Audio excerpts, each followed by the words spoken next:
A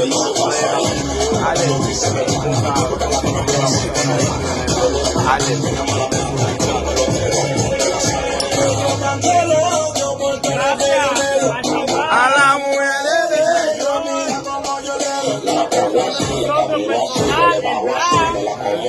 que siempre estaba con la que me resuelva el mayor,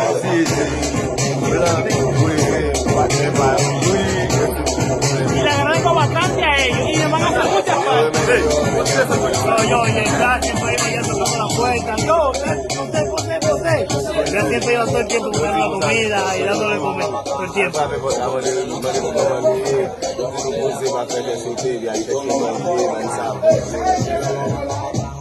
O sea, varios de ellos nos cogían mucho aprecio y mucho cariño. Y se lo agradecemos bastante. Y al jefe, que mi respeto para él.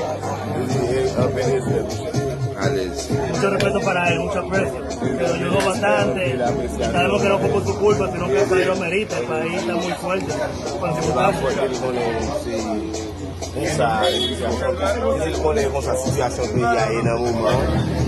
Il connaît ses combats personnels de la veille. Allez, on coupe la vidéo ça.